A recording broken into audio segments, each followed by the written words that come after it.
Direct to the point tayo, buddies. Isang big boulder marker na may ukit na heart.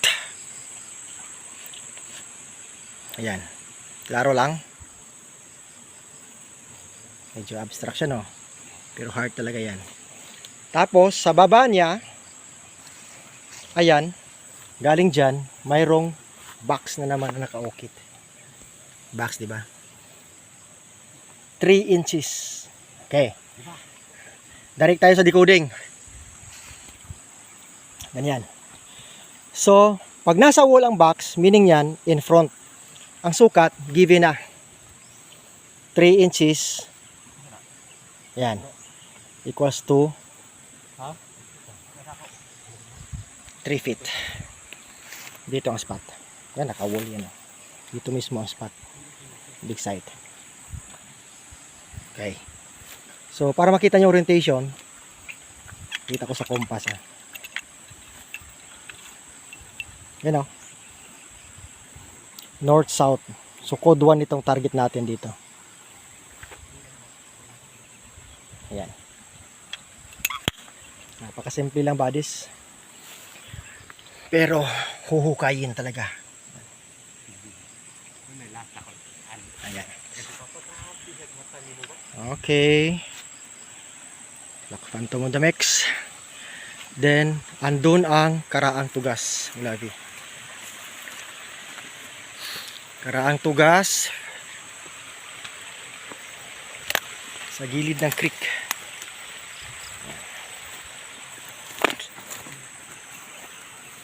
May 3 bato sa paligid. Tri-stone. Ibig sabihin, on the spot under deposit ito. Yan, buddies, oh. May pang-pang dyan. Sa baba ay creek na. Yan. Okay. So, yan, on the spot, ha. Kasi naka-tri-stone to. Matibay ito. May cross type pa nga siya.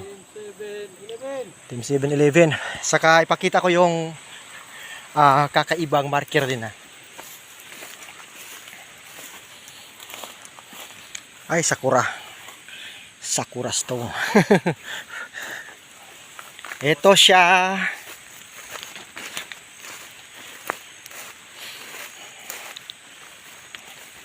Hayan. Nakaimbos na letter D.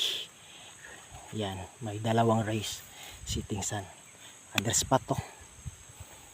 Yan ang setting sun. With 2 rays.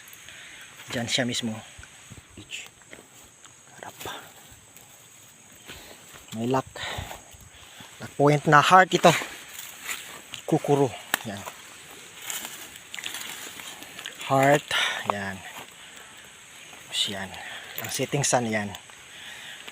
Ewan ko anong parang piyad nga isda bay. No yung piyad nga isda gani? Palad. Oh. Seahorse. Yan o, maupuan yan, buddies. So, ang nakaganda nito kasi may quick deposit marker na the setting sun or letter D with 2/2 rays. Ayan, 1, 2. Ayan. Tapos nakaimbus. Walang laman siya eh. Dudukutin lang dito sa ilalim. Pwede hindi siya galawin. Hindi siya natin galawin. Dito ang dig site. Ayan. Sa gilid lang. Kasi may lock din dito na bato eh. Ayan. So, tandaan nyo yung bodies, ha. Share namin to para may idea kayo sa mga quick deposit. Asa pa tong kuan? Itong gwapo kayo. Pentagon. Itong pentagon natin. Tingubin na natin para maisa na lang. Yan, 5 sides. Ayan. Tapos itong tinatawag natin na prohibited dig site.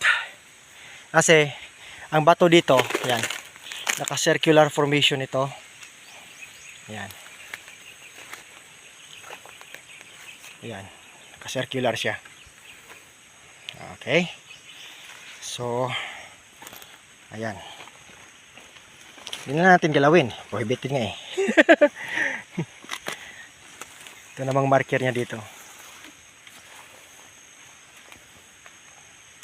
Napakadami dito buddies eh. Kasi monitored site talaga ito. Tapos, yung another spot. Ito. Itong sinasabi natin na remarker. Yan na. So, nakaharap ito. Ito yung remarker. Yan. Hak-hak na ginawang nilagyan ng metal element emblem. Yan. Saan siya patungo? Doon sa prohibited dig site. Yan. Yan. Nakaharap. Okay? So, north-south alignment. So, ngayon, malalaman nyo bakit prohibited dahil ang sign na ito ay caution marker. Deposit with bomb trap o explosive trap. Kaya nga hindi nila natin galawin eh. Creek yan dyan. Nag-creek yun. Okay, yan siya. Okay, tingnan natin. Ito tayo. Yan o. Circular. Ayan yung stone yan. Kita nyo? Yan. Circular formation or circular pattern. Okay? So, ibig sabihin, dito sa gitna mismo ang spot. Ang load. Yan. Dito.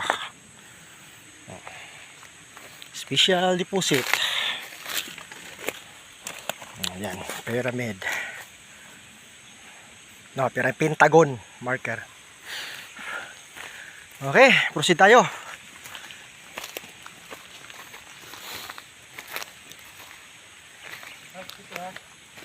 Asan yung heart?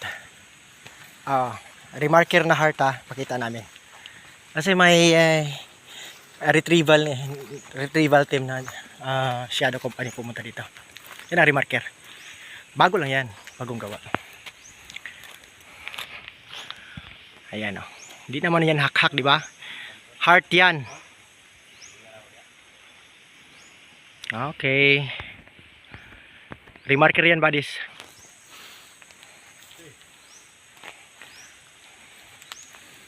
Okay.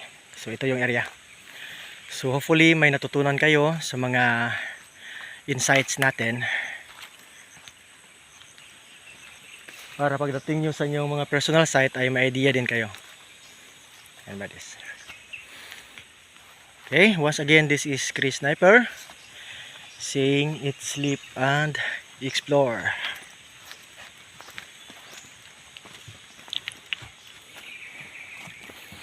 Another spot. Yan.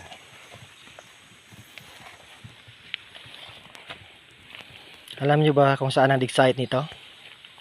Grab type yan eh. In front. Kasi nakabul siya. Dito lang. Ayan, buddies. So, dyan. Thank you for watching. And God bless us all. Bansay, buddies.